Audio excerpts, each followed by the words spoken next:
la EUDE, creo que si no, Lelu después les va a decir bien el detalle, cómo se entra, creo que se llama Canal EUDE, y ahí pueden encontrar todas las charlas y pueden repasarlas y demás.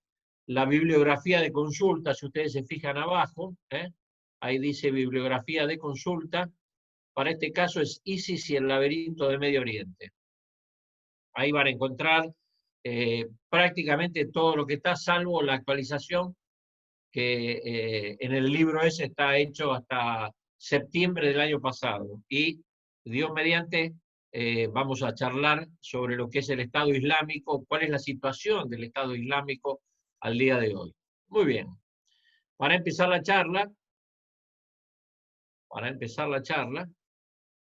una vez que esto ande, ahí está, les voy a mostrar cuál es el temario de la charla de hoy, en estas imágenes tan elocuentes que tenemos ahí. Primero vamos a hablar de cómo es la situación geopolítica regional. ¿Qué significa esto? ¿Quiénes son los actores, las potencias hegemónicas que influyen en Medio Oriente hoy en día? Después vamos a hablar de cómo se compone y cuál es el origen del Estado Islámico o ISIS. ISIS significa, para el que no sepa, el Estado Islámico de Irak y Siria, de ahí sus siglas en inglés, y que la prensa internacional, para ahorrar espacios, lo ha denominado Estado Islámico. La realidad en árabe, esa se lo denomina Daesh. Daesh significa despectivamente el Estado Islámico. Después vamos a ver cuáles son las diferencias entre ISIS y Al-Qaeda. En la próxima charla vamos a hablar, cuando hablemos de lo que es Medio Oriente en sí, cómo evolucionó Medio Oriente, de cuándo surge Al-Qaeda, por qué surge y demás. Siguiendo sobre el Estado Islámico, cómo son sus combatientes, por qué son tan fundamentalistas. Acuérdense cuando hablamos de lo que es el fundamentalismo, cuando hablamos de la yihad, en la segunda charla, la importancia de que tienen cada uno de estos combatientes, que ven las cosas de una forma que ellos creen que están haciendo el bien, cuando nosotros en Occidente lo interpretamos de otra forma. ¿Cuáles son sus grupos constitutivos, los principales que tenían, porque ahora han estado degradados? ¿Cómo opera? Y dos cuestiones claves. ¿Cómo logran captar a tanta gente y de dónde sacan el dinero para captar a tanta gente o para desarrollar todas sus acciones? Coronel, ¿Cómo ha evolucionado? Hago una intervención. No puso la presentación como presentación. ¿No? Nos aparecen las placas. Digo porque si ¿No estás aparecen avanzando... las placas? No, ya varios escribieron y a mí me pasa lo mismo. Me aparece como el formato de Power sin presentación. No sé si soy yo y algunos, ahí está, ahora sí. Ahora sí. Muy bien. Les pido las disculpas del caso. Volvemos al temario rápidamente. Lo que he hablado, cómo opera el Estado Islámico, de dónde saca la propaganda y el financiamiento, cuál es la evolución, cómo ha pasado con ISIS, y cuáles son todos los conflictos que hay dando vuelta. Y les voy a dejar, como siempre, algunas preguntas para que estén en el tema. Muy bien. Introducirlos en los inicios fundacionales, describirla y plantear vinculaciones y conflictos en desarrollo. Muy bien. Vamos a ver ahora cuáles son las potencias hegemónicas en Medio Oriente. Cuando hablo de potencias hegemónicas, ustedes las van a ver reflejadas con un cuadradito blanco. Es decir, hablando en criollo, son los que cortan el estofado. Turquía, único país islámico donde la yihad está separada del gobierno. Es decir, que si bien son islámicos, Turquía tiene una importante función dentro de la OTAN. Occidente la convenció de que estuviera dentro de la OTAN. ¿Para qué? Para controlar esta zona. Esta zona, acá está Estambul, este es el estrecho del Bósforo, los Dardanelos. ¿Cuál es la función de Turquía en este momento? Controlar a la salida rusa o los barcos rusos del Mar Negro. ¿Por qué? Porque todos los puertos de Rusia, salvo estos que están acá, se congela en invierno. Entonces la salida de Rusia de todas esas cuestiones es hasta acá. La OTAN se encargó de que Turquía se hiciera cargo y controlara el pasaje acá. Vamos a hablar después en la clase que viene por qué Turquía no forma parte de Europa, más allá de tener, fíjense, este pedacito que tiene acá, esto es Europa. Debería formar parte de Europa y por qué Europa no quiere que se haga cargo. No quiere formar parte de la Unión Europea. Israel, el Estado de Israel, inserto en lo que es Medio Oriente, ya vamos a verlo en la clase que viene, cómo se insertó y lo que produjo y demás. Obviamente, aliado de quién? De Estados Unidos. Una gran vinculación, Estados Unidos, tanto con Turquía como con Israel. Y dependiendo de la vinculación con Estados Unidos, Saudi Arabia y Egipto. Egipto en su época fue una potencia hegemónica. Se ha degradado, ya lo vamos a charlar en la clase que viene. Saudi Arabia o Arabia Saudita fue el país que rige la Liga Árabe, el país que rige todos los países islámicos sunita y uno de los países que trata de mantener a Medio Oriente cercano a Occidente. ¿Por qué? Porque le venden todo el petróleo de toda esta zona de acá. Jordania, totalmente dependiente de Estados Unidos, porque es el único país de Medio Oriente que no tiene petróleo. Los países, los Emiratos y los países del Golfo, que colaboran junto con Saudi Arabia, que no son hegemónicos, pero tienen el dinero, son casi las podríamos llamar petromonarquías, y la Unión Europea, Alemania, Inglaterra, Francia e Italia. ¿Qué otras potencias hegemónicas hay acá? Obviamente, Irán, único país islámico manejado totalmente por los chiitas. No se olviden que entre Irán, Siria y Hezbollah constituyen lo que llamamos, o lo que llama Estados Unidos, para ser más preciso, el eje del mal. Porque Irán, la masa son chiitas, los sirios, si bien tienen una gran masa de sunitas, el gobierno es chiita, alawita, y son los que influyen en toda esta zona. Rusia, que quiere volver a sentar sus reales en toda esta zona, ahí tenemos al eje del mal, Irán, Siria, Hezbollah, el pobre Líbano que hace las veces de país receptor de Hezbollah sin poder definirse, un país con grandes problemas. Acuérdense que la constitución libanesa hablaba de que el presidente tiene que ser, formar parte, tiene que ser cristiano maronita, cristiano, el premier o el primer ministro debe ser sunita y el jefe de gabinete tiene que ser chiita. Imagínense lo difícil que es manejarse todo eso.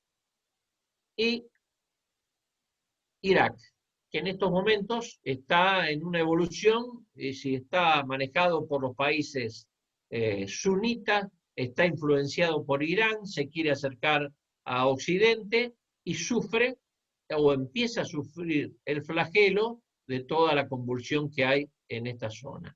Esa es un poco la idea de cómo es la situación geopolítica regional en Medio Oriente. Muy bien.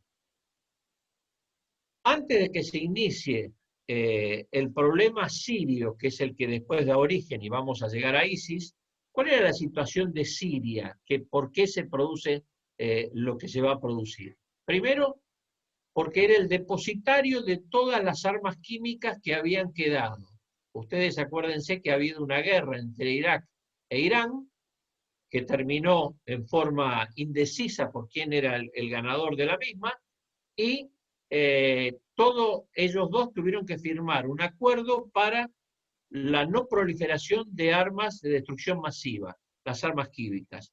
Irán, en vez de desarmar y entregar todas las armas químicas, se las entregó a Siria. Es decir, que en el inicio de este conflicto, Siria era la depositaria de todo el armamento químico que tenía Irán. Con lo cual, el gran problema era que cualquier mente afiebrada podía llegar a producir cualquier hecho de armas que desatara una guerra química. Segundo problema, el apoyo sirio al PKK turco. ¿Qué es el PKK turco? El PKK turco es el Partido de los Trabajadores Kurdos que están acá. Cuando se produce el acuerdo Sykes-Picot en 1916, que reparten lo que es Medio Oriente, a la única etnia que no le dan territorio y que la separan en 4 es a los kurdos. Los kurdos están hoy en día en esta zona entre Turquía, Siria, Irak e Irán. Una vez que se descubre el petróleo y que se sabe del potencial que tiene eso, la masa del petróleo está en las zonas montañosas. ¿Dónde están o quiénes están en la zona montañosa? Obviamente son los kurdos. Empiezan a tratar de lograr su independencia, los turcos, aprovechando su férrea forma de gobierno, empiezan a pelear y desde ese entonces hasta el día de hoy tienen un gran problema.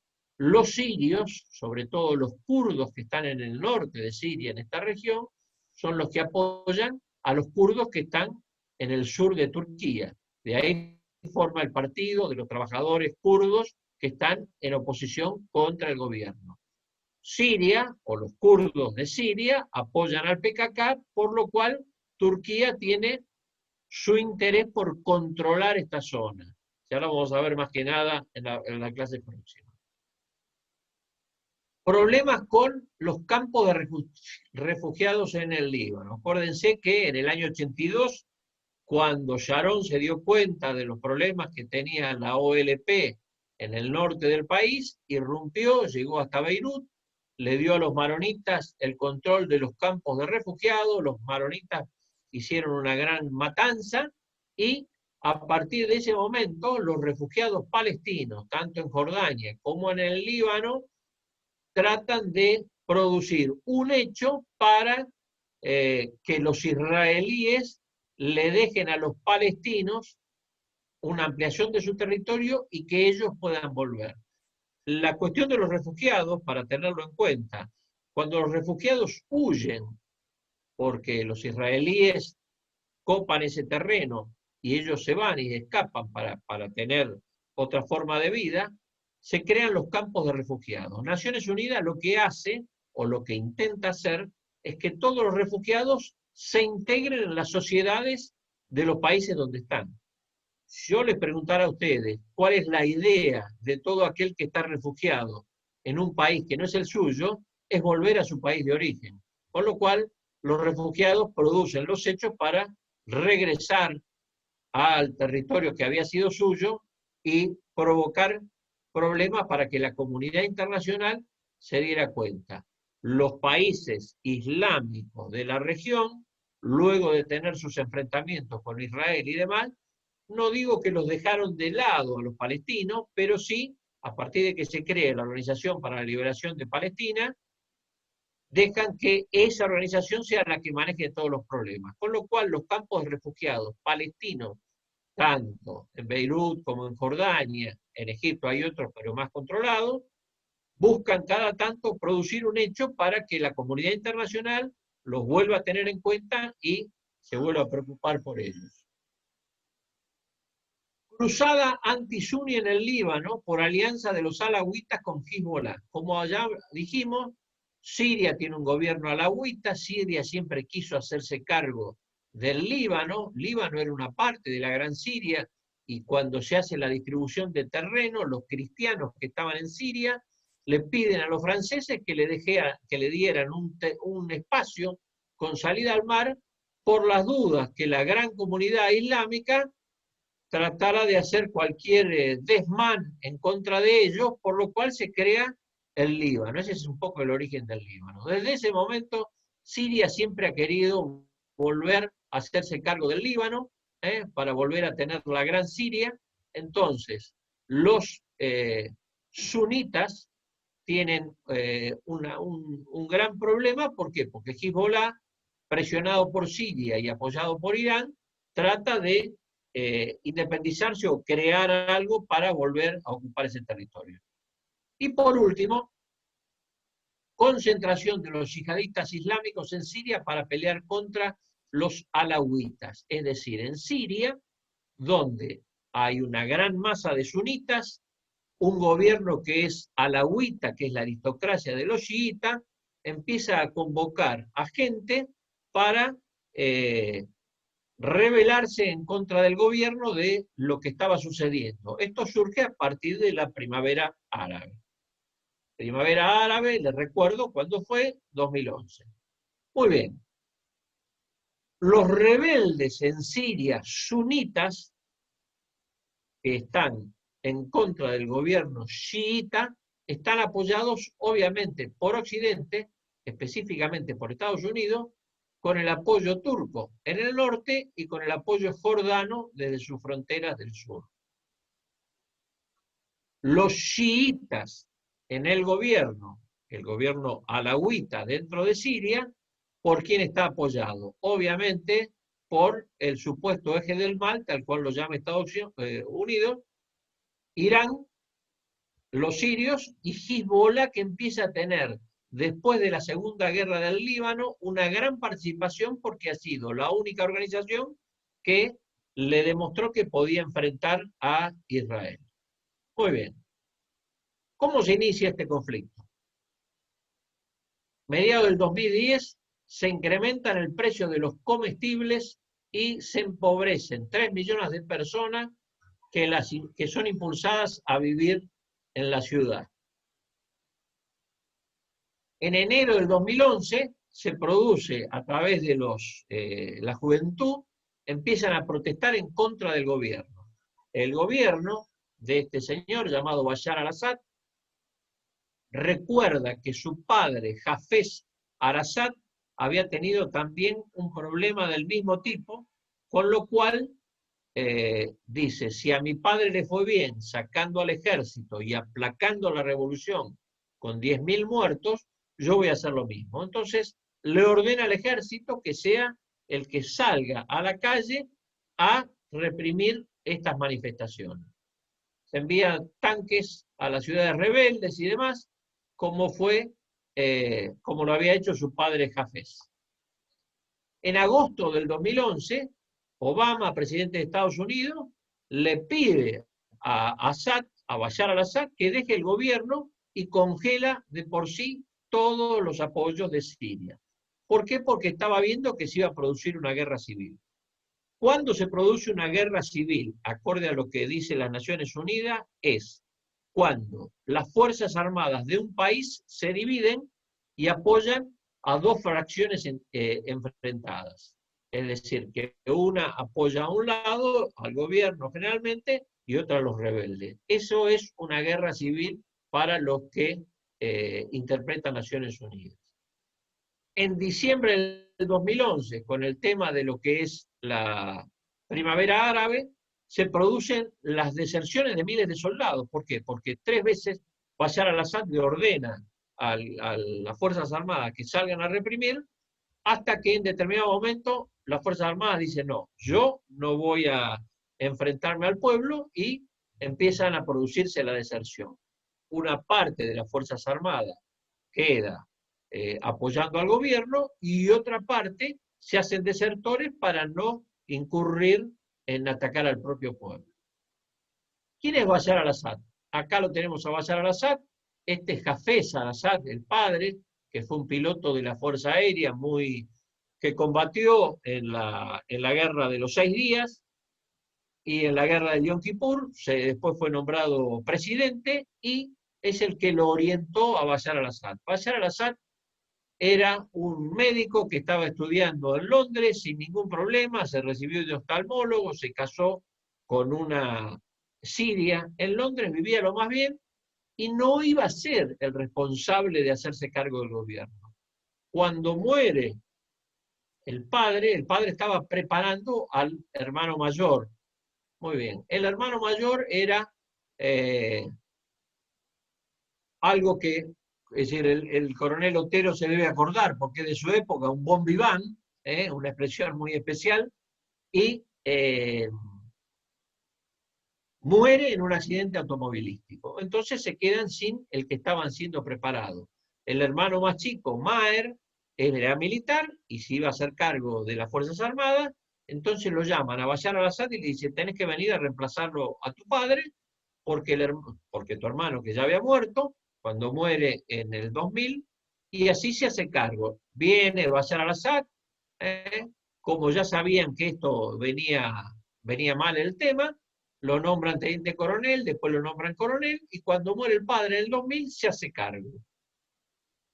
Para algunos es un hombre tranquilo y para otros es un hombre que quiere mostrarle al mundo que no es un blando, con lo cual se tiene algún tipo de influencia. Muy bien. Esta es la familia. La madre se fue de Siria, el hermano Maher es el comandante de las divisiones blindadas, este que está acá abajo. Este es el cuñado que está casado con su hermana, que es el asesor presidencial, y esta es la mujer, que tienen 3 hijos y que no tiene gran influencia. Acuérdense cómo son las sociedades árabes que tienen una preponderancia de lo que son los hombres en lo que hace al clan y a la tribu. Muy bien, se produce este golpe de Estado, perdón, no el golpe de Estado, sino que Bashar al-Assad le ordena a las tropas que vayan a reprimir, se dividen las Fuerzas Armadas y por un lado aparecen las tropas leales al gobierno con 300.000 efectivos, de los cuales el 80% son alauitas, 18 divisiones, la 4ª división blindada con lo mejor que está a cargo de Maher, 10 regimientos de tropas especiales y milicias irregulares. Enfrente están todos los que se han desertado. Muy bien. Y se crean unas tropas rebeldes con 60.000 efectivos aproximadamente. Fíjense, 60.000 contra 300.000. ¿Quiénes son estos? Muy bien. Se crea el Ejército Libre de Siria, se crea el Frente de Liberación Sirio, y se crea el Frente al-Nusra, que estos son civiles que no han tenido nada que ver con las Fuerzas Armadas, pero sí que están en desacuerdo con el gobierno. Entonces se crea este frente, que se llama Apoyos del Frente Sirio para la Victoria del Pueblo, y que va a tener una gran participación y va a ser el que va a dirigir prácticamente toda la revuelta contra Bashar al-Assad. No tenían armamento, tenían solamente lo poco que habían podido sacar los desertores de los distintos lugares, y los países sunitas de toda la región le empiezan a enviar dinero a estos rebeldes que eran sunitas para evitar que haya otro país en la región manejado por los chiitas. Ya lo tenían a Irán, que es complicado, ya lo tenían, que Siria estaba en una ebullición, entonces para evitar que haya un segundo país manejado totalmente por los chiitas, empiezan a enviarle dinero para apoyar a los rebeldes en contra de las tropas del gobierno. Muy bien. En julio del 2012 se inicia la batalla de Damasco, una batalla que para Bashar al-Assad era un problema de terrorismo. Directamente no le daba importancia, lo mandaba al gobierno a ir aplacando. La Cruz Roja empieza a calificarlo al gobierno como una guerra civil, hasta que el 18 de julio del 2012 producen un atentado en Damasco donde lo matan al ministro de Defensa, este que está acá, al yerno de Bashar al-Assad, casado, y casi lo matan a Maher. Le sacan un pie y demás, queda muy tullido. Ahí se da cuenta Bashar al-Assad que esto no era una cuestión de terrorista, era una cuestión de poner las bombas, sino que realmente había un movimiento en ciernes que iba a preocupar al gobierno.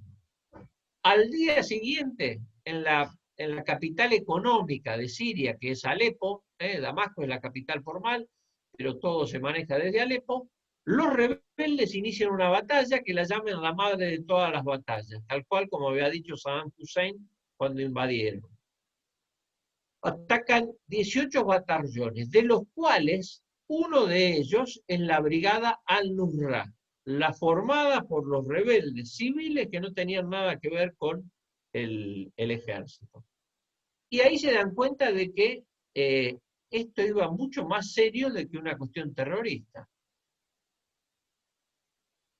Casi un mes después, ahí, los rebeldes conquistan prácticamente todo Alepo y empiezan a hacerse cargo del armamento pesado del ejército en todos los lugares que lo toman. Fíjense, acá tienen los rebeldes haciéndose cargo de los tanques, ametralladoras y demás. Ahí Bashar al-Assad abre los ojos más de lo que lo tenía y se da cuenta de que esto es una situación bastante compleja y complicada. Los terroristas, por primera vez, o mejor dicho, las tropas rebeldes en contra del gobierno sirio, empiezan a ser considerados como terroristas por Estados Unidos. Estados Unidos, o para ser más preciso, Occidente, no sabía quiénes estaban de un lado y quiénes estaban del otro. Estos son los grupos que había en ese momento. Un comando supremo militar manejado por un general, Salim Idris, también un desertor, que a la sazón era profesor de la escuela de guerra, a tener en cuenta. El Frente de Liberación Sirio, el Frente Islámico, el Movimiento Islámico, llegaron a haber prácticamente 600 agrupaciones de rebeldes que actuaban en todo el país con distintas cantidades. Y el que más influenciaba en la lucha era Jabhat al-Nusra, el grupo de los civiles que se había formado para combatir con el resto. Y aparece por primera vez un grupo llamado el Frente Islámico de Siria y el Levante, llamado ISIL, manejado por un tal Abu Bakr al-Baghdadi, donde junta todos los extremistas que estaban en esta zona de Irak y se da cuenta de que los países sunitas le estaban dando dinero a los rebeldes, con lo cual se hace cargo y dice, ¿por qué si le dan a todos yo no lo puedo tener? Irrumpe en lo que es la guerra civil en Siria en todo este problema. Muy bien, ahí tienen una idea, fíjense, acá están los no tolerados y acá están los apoyados por Occidente. Fíjense, el ejército sirio, el Frente Islámico, Al-Nusra e ISIS o ISIL estaban entre los no tolerados, y acá está la oposición. Esa es un poco más o menos la idea de cómo estaba el tema. ¿Cómo surge ISIS específicamente? El fundador es este señor, al-Zarqawi, que es un jordano, rebelde, él que atentó contra el rey de Jordania, estuvo preso, hasta que cuando muere el rey jordano, en febrero de 1999. Se une con este señor Abu Bakr al-Baghdadi y fundan el grupo árabe llamado Yun al-Sham, que es el ejército de Siria. Acuérdense cuando hablamos la segunda charla de lo que eran los países y demás. Al-Sham, el gran lugar de Siria. Huyen de Afganistán después de la caída de las Torres Gemelas del 11 de septiembre del 2001, que ya vamos a hablar por qué es el 11 de septiembre, y forman en Faluya, al sur de Irak, un grupo llamado el Estado Islámico de Irak, que está vinculado con Al-Qaeda. Se asume la representación de Al-Qaeda en esa zona, no solamente para combatir, sino para lograr el apoyo financiero de los países sunitas. Bin Laden y su sucesor, Ayman al-Zawahiri, no creen, no le dan tanta importancia, lo ven demasiado fastuoso como para hacer todas estas cosas y no lo toman tanto en cuenta. Muere al-Zarqawi combatiendo contra los estadounidenses en el 2006. Los estadounidenses lo ponen preso en un lugar llamado Kambuka, a Abu Bakr, y acá, en este lugar, Abu Bakr, que era un profesor universitario, se dedica a reclutar gente para cuando queden libres para derrocar al premier iraquí. Muy bien. En julio del 2012 funda el movimiento en Irak llamado ISIS, el Estado Islámico de Irak, en contra del premier iraquí, al-Maliki, como forma de protestar y demás. Y busca el contacto con Jabhat al-Nusra en Siria, diciendo que ellos son los representantes de Al-Qaeda, pero más que nada, lo que necesitan ellos es el financiamiento que les dan, que se enteran que le dan los países sunitas a todos los grupos rebeldes sunitas en contra de Bashar al-Assad. En agosto del 2013, por primera vez crean el Estado Islámico de Irak y de Siria. ¿Por qué? Porque ellos estaban en Irak, irrumpen en la guerra civil en Siria para lograr el apoyo que le estaban dando a los rebeldes sirios. Y aducen que son la mayor organización rebelde afiliada a Al-Qaeda, tanto en Irak como en Siria. Y aprovechan todos los combatientes que estaban saliendo de Afganistán, que estaban perseguidos por la doctrina norteamericana, para reunirlos. Y ahí empiezan a conocerse, porque tienen una ideología radical, demostrando como secuestros y decapitaciones. Y ahí empiezan todo el mundo a abrir los ojitos y a ver qué es lo que estaba haciendo esta gente.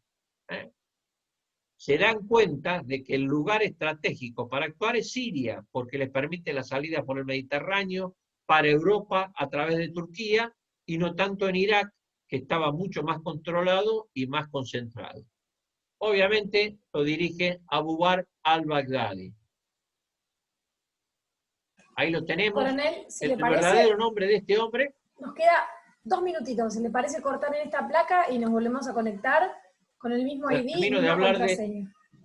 de Ibrahim Aouad Ibrahim Ali al-Badri al-Samarrai. Así que aquel que quiera mandarle alguna postal, aproveche directamente. Mejor dicho, al pobre Abu Bakr está muerto. Nació en Samarra en 1971, de ahí que se llame al-Samarrai. Esto significa de Samarra. Muy bien.